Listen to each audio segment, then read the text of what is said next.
Welcome to Cath Lab Conversations. Today we're discussing the expansion of patient care to the out-of-hospital setting.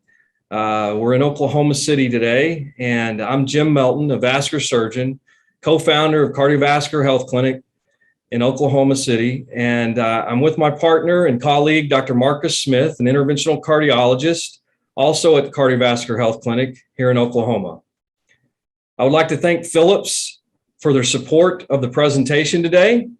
And I would like to just march forward with some points on why we think it's so important to talk about a lot of cases that are moving out of the hospital setting and into the surgery center setting, and go from there. This is our disclosures, nothing there to really talk about at all. And here's our facility. It's a 20,000 square foot facility with an office on the second floor and a 10,000 square foot surgery center on the bottom, with expansion of another 9,500 square foot surgery center on the bottom. So probably be a total around 19,000 square feet of surgery center, 100% dedicated to vascular surgery and cardiovascular health care, prevention, as well as interventions and care for lots of different disease processes, which we'll get into later. Our practice opened in May of 2016. We moved from a hospital system at that time, and our surgery center opened approximately 1 year, maybe 10 months later in April of 2017. We are JACO accredited facility. And again, currently about 9,000 to 10,000 square foot is accredited, with another expansion already accredited by the state. We have 2 procedure rooms. One is a fixed unit unit where most of the cardiovascular procedures are done, to include heart caths and interventions on the coronary arteries, which Dr. Smith will go into a little later.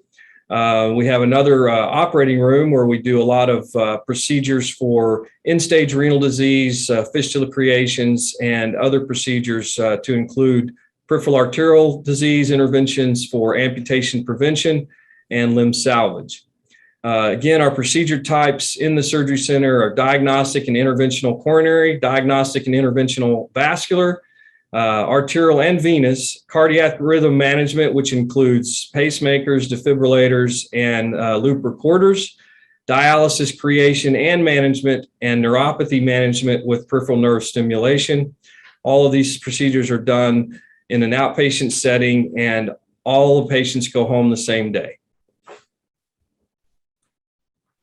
Why did we move to the out-of-hospital care setting? In 2014, 2013, we started seeing some of the outpatient hospital procedures that were being sent home the same day being identified and recognized on the surgery center fee schedules.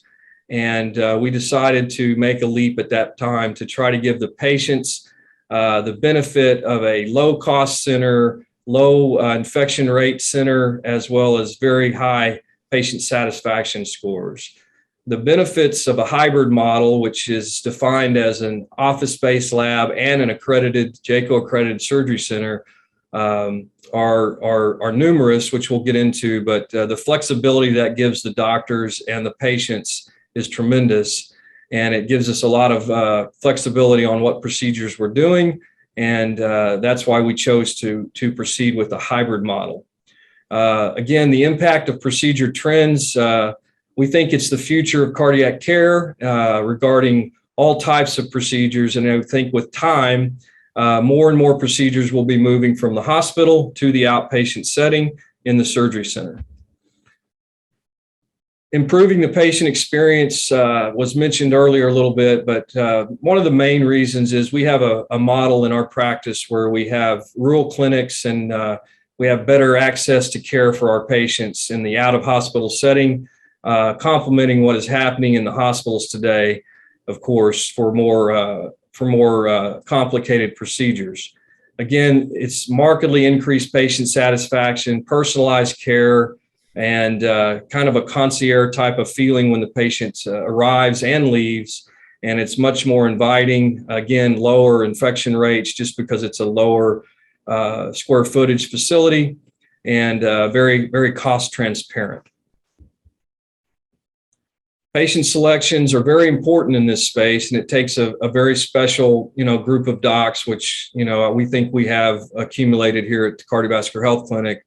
We have to decide, in the clinic side, the comorbidities of the patient, and if they are good candidates to do on an outpatient basis, just like we would do in the hospital.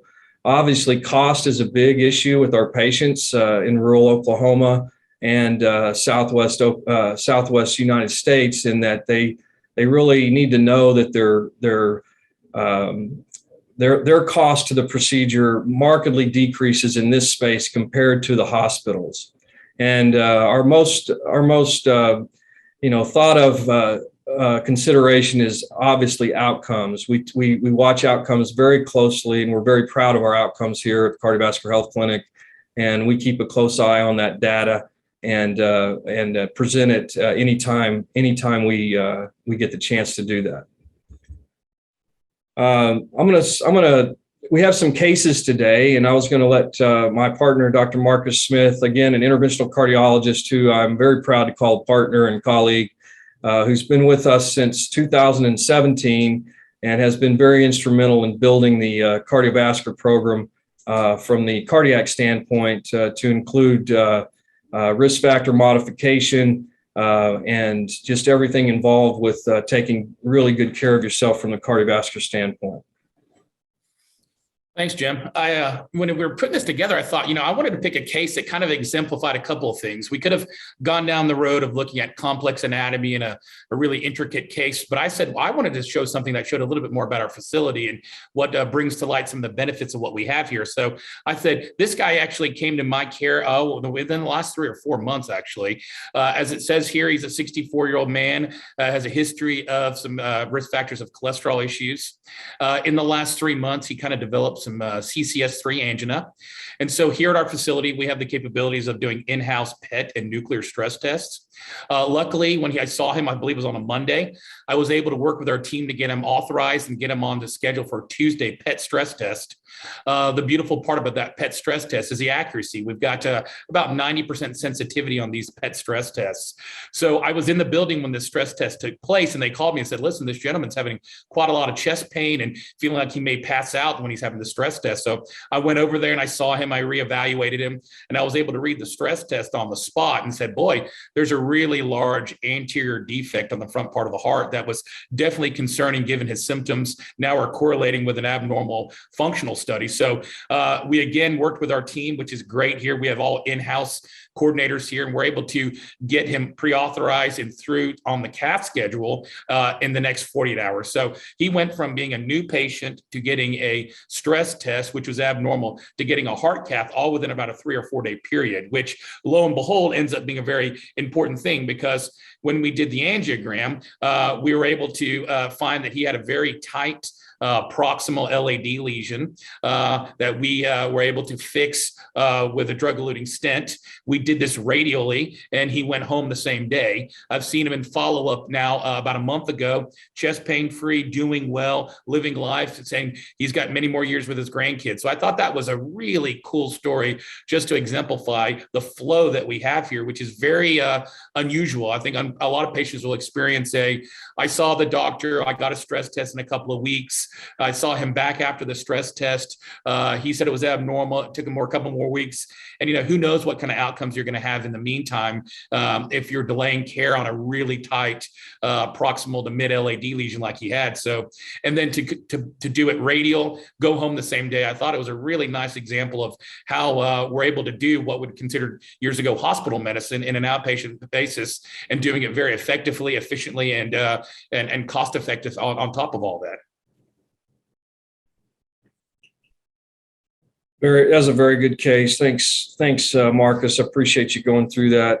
I think I'd really like to hear from you, being obviously a lot younger than I am, and having the capability of practice anywhere you wanted to. Yeah. Why you chose to join Cardiovascular Health Clinic, and kind of your vision as far as that versus a hospital setting, and just the old go to work, clock in and clock out type of model?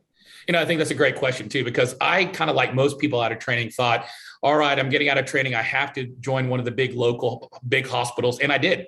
And I did it for about a year. And I quickly found out that for me personally, it just didn't fit my style of medicine. I felt like many people do in that situation. You're kind of a cog in a wheel.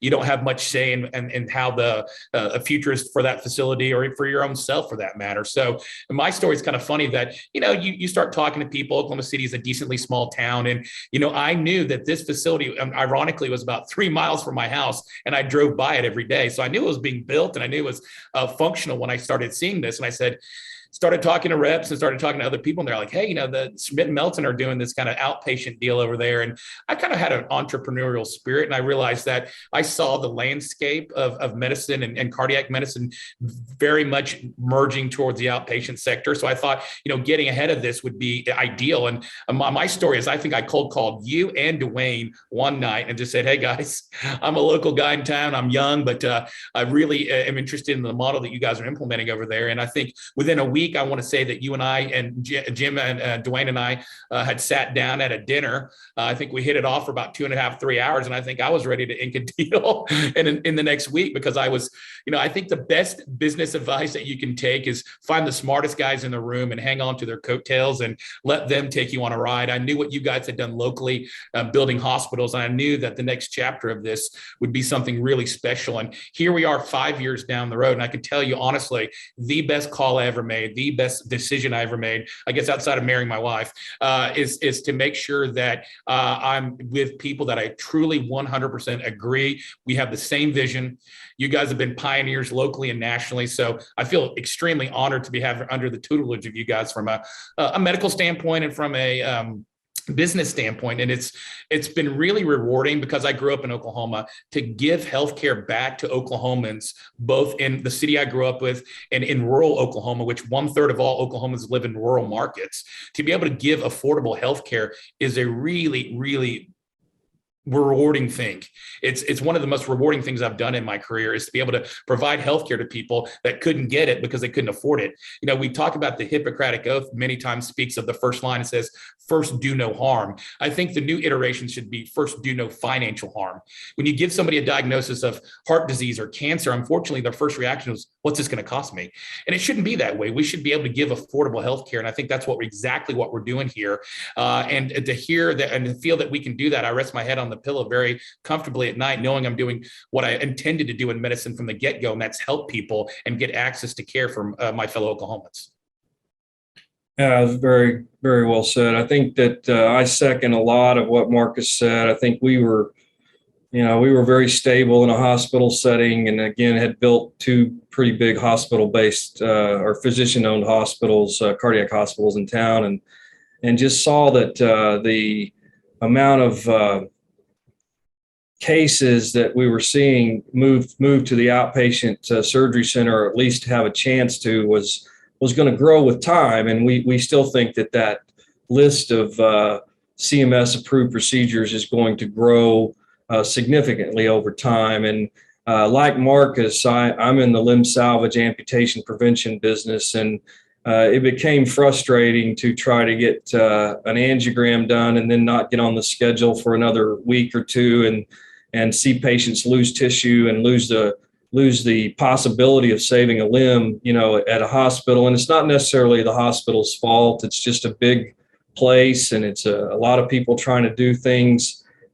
Scheduling wise, it's difficult. So those are all issues. And then, what we did find when COVID hit was that we were looked at as a place to stay open to help patients with their cardiovascular care. We were, they reached out to us from the state to try to keep us open when everybody else was forced to close in order to maintain cardiovascular care.